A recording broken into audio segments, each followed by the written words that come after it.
Les communautés de pratique désignent des groupes de personnes qui ont en commun une expertise ou une pratique professionnelle et qui se réunissent régulièrement afin d'échanger, de partager et d'apprendre les uns des autres. Les communautés de pratique fonctionnent sur la base du volontariat. Elles émergent du besoin et de l'envie des professionnels de se réunir afin d'échanger, de partager et d'apprendre sur des thématiques qui les concernent.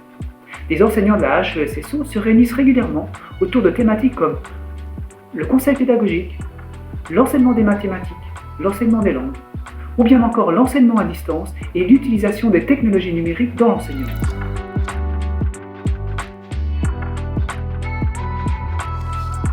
La HESSO est une institution diversifiée, décentralisée, composée de plusieurs autres écoles. Les communautés de pratique permettent à la HESSO de créer des liens, des réseaux entre des personnes qui partagent les mêmes intérêts, les mêmes préoccupations, les mêmes pratiques professionnelles. La HESSO a par ailleurs pour volonté de s'inscrire dans le paradigme de l'organisation apprenante, c'est-à-dire être une institution dont le mode d'organisation de l'activité collective permet d'apprendre et de s'ajuster aux évolutions de son environnement. Dans cette perspective, les communautés de pratique permettent justement cet apprentissage collectif.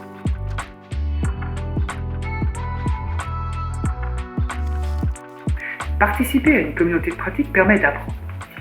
Apprendre pour développer son expertise dans le champ de l'enseignement du supérieur, apprendre pour développer ses compétences d'enseignant.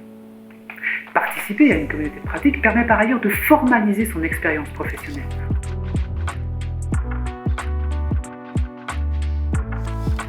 J'en citerai 4. L'envie d'apprendre des autres, de bénéficier de l'expérience et de l'expertise d'autres professionnels. L'envie de découvrir d'autres manières de faire, d'autres points de vue, de s'enrichir au contact des autres.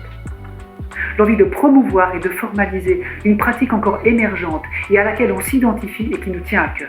Et enfin, l'envie de développer du lien avec des personnes qui partagent les mêmes préoccupations, les mêmes intérêts.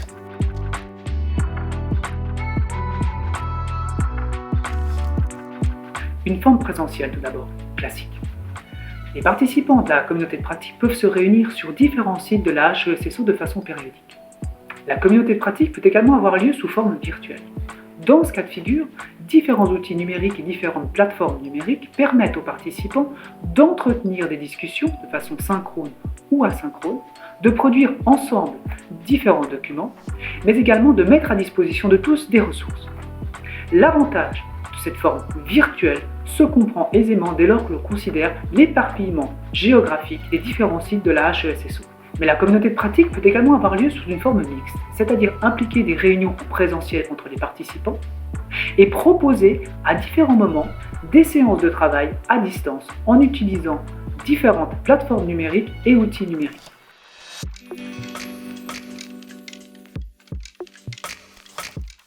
À l'origine des communautés de pratique, on peut le plus souvent identifier une personne ou un petit groupe de personnes confrontées à un problème de terrain ou désirant explorer une thématique particulière. C'est un moment délicat que l'émergence des communautés de pratique. Il est alors opportun de clarifier le projet en se posant notamment une série de questions. Quelles sont les raisons qui ont motivé l'idée de créer cette communauté de pratique?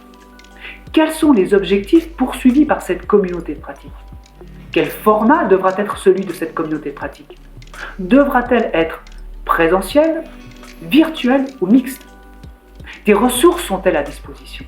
C'est ici qu'il faut mentionner le SADA, dont une des missions est d'accompagner l'émergence des communautés de pratique, d'accompagner la mise en place des communautés de pratique et, si besoin et sur demande, d'intervenir afin d'aider à réguler les phases critiques que vivent les communautés de pratique.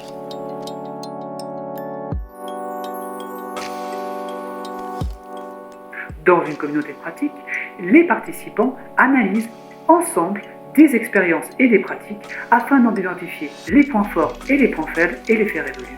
Les participants partagent des connaissances, des points de vue, des expériences. Et enfin, dans une communauté de pratique, on formalise des savoirs professionnels et des pratiques.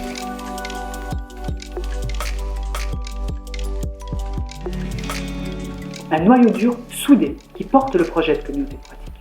La poursuite d'objectifs de production. Ainsi, certaines communautés pratiques de la HESSO ont clairement des objectifs de production.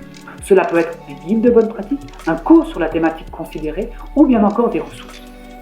Ensuite, l'explicitation des règles de fonctionnement et d'interaction entre les participants. Et enfin, une relation de confiance entre les participants. C'est particulièrement vrai dès lors que l'on considère qu'une communauté de pratique est un lieu de partage et d'analyse des expériences.